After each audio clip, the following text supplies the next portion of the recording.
தாமரை போல் அமர்ந்திருக்கும் நடுவர் அவர்களுக்கும் அதன் இதழ்களைப் போல் அமர்ந்திருக்கும் மாணவ மாணவி செல்வங்களுக்கும் எனது முத்தான முதற்கண் வணக்கத்தை தெரிவித்துக் கொண்டு எனது உரையை ஆரம்பம் செய்கிறேன். இன்று உங்கள் முன்னால் நான் எடுத்துக்கொண்ட தலைப்பு நம் கல்வி நம் உரிமை.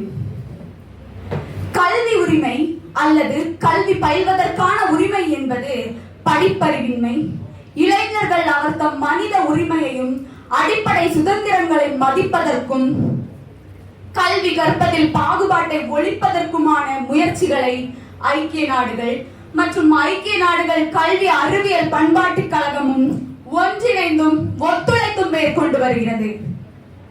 1970 ஆண்டை சர்வதேச கல்வி ஆண்டாக அங்கீகரித்து ஐக்கிய நாடுகளும் ஐக்கிய நாடுகள் கல்வி அறிவியல் பண்பாட்டு கழகமும் ஒன்றிணைந்து ஐக்கிய நாடுகள் பல்கலைக்கழகத்தை நிறுவியது. கல்வி என்பது குழந்தைகளை உடல் மற்றும் மன வளர்ச்சியில் அறிவு மற்றும் நல்லொழுக்கம் ஆகிய மதிப்புகளோடு வளர உதவும் ஒரு சமூக அமைப்பாக திகழ்கிறது. கல்வியாளர்களின் கூற்றின்படி இன்றைய இளைய சமூகத்தை முறையாக வழிநடத்துவதிலும் அவர்களை சமுதாயத்தில் பங்களிப்பு செய்ய வைப்பதிலும் கல்வி முக்கிய பங்கு வகிக்கிறது. மனித உரிமைகளில் கல்வி உரிமை என்பது மிகவும் முக்கியமான உரிமையாக திகழ்கிறது. அப்படிப்பட்ட கல்வி உரிமை என்பது நம் உரிமை. அப்படிப்பட்ட கல்வி உரிமையின் அவசியத்தை நாம் ஒவ்வொருவரும் அறிந்திருத்தல் வேண்டும், தெரிந்திருத்தல் வேண்டும், புரிந்திருத்தல் வேண்டும். இவ்வுலகையே மாற்றக்கூடிய ஒரு ஆயுதம் உண்டு. அந்த ஆயுதத்தின் பெயர் கல்வியே என்றார் நெல்சன் மண்டேலா. அறியாமை என்பது வெட்கப்பட வேண்டிய ஒன்றுதான். ஆனால் அறிந்து கொள்ள விருப்பமில்லாமை என்பது அதைவிட வெட்கக்கேடு என்கிறார் பெஞ்சமின் பிராங்கிலின். பெற்ற பிள்ளை கைவிட்டாலும் கற்ற கல்வி கைவிடாது என்கிறார் மகாத்மா காந்தி. ஒரு நாட்டிற்கு செலவில்லாமல் பாதுகாப்பை செய்வது கல்வியே என்றார் ஹெட்மன் பர்க்.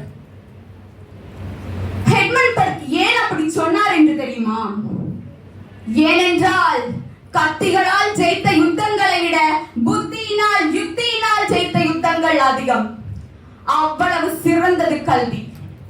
பட்டங்கள் ஆழ்வதும் சட்டங்கள் செய்வதும் பாரினில் பெண்கள் நடந்து வந்தோம் என்ற பாரதியாரின் பாடலுக்கேற்ப இன்று ஆண்களுக்கு நிகராக பெண்களும் எல்லா துறைகளிலும் மிகவும் சிறப்பாக செயல்பட முடிகிறது. அதற்கு ஆதாரமாக இருப்பது கல்வியே ஆகும். அப்படிப்பட்ட கல்வி நம் உரிமையாகும். கல்வி நமது உரிமையாகும். அந்த கல்வியை நாம் அனைவரும் சரிபட பயன்படுத்திக் கொள்ள வேண்டும். கல்வி என்பது நம் உரிமை. கற்க போவது நாம், கற்றுக்கொள்வது நாம், கற்று தேர்வதும் நாம். எனவே கல்வியை கற்க நாம் முன்வர வேண்டும். முதலில் குழந்தைகள் அனைவரும் கல்வியை கற்க ஆர்வத்துடன் முன்வர வேண்டும். குழந்தைகளை கல்வி கற்பித்தல் என்னும் பொறுப்பு ஒவ்வொரு பெற்றோர்களுக்கும் உள்ளது. இக்காலத்தில் இன்னும் சிலர் இருக்கின்றனர். எப்படி தெரியுமா? தனக்கு பெண் குழந்தை பிறந்து விட்டால், அடடா பெண் குழந்தை பிறந்து விட்டதே, அவள் கொஞ்சம் வளர்ந்ததும் என் மகளை நல்ல இடத்தில் திருமணம் செய்து கொடுக்க வேண்டும் எனும் பொறுப்பு பெற்றோர்களுடையதே எனில், அதே பெண் குழந்தையை கல்வி கற்று சிறப்பிக்க வைப்பது பெற்றோர்களின் தலையாய கடமையாகும். ஆண்களை விட பெண்களுக்கு ஒரு படி மேலாக கல்வி அவசியமாகப்படுகிறது.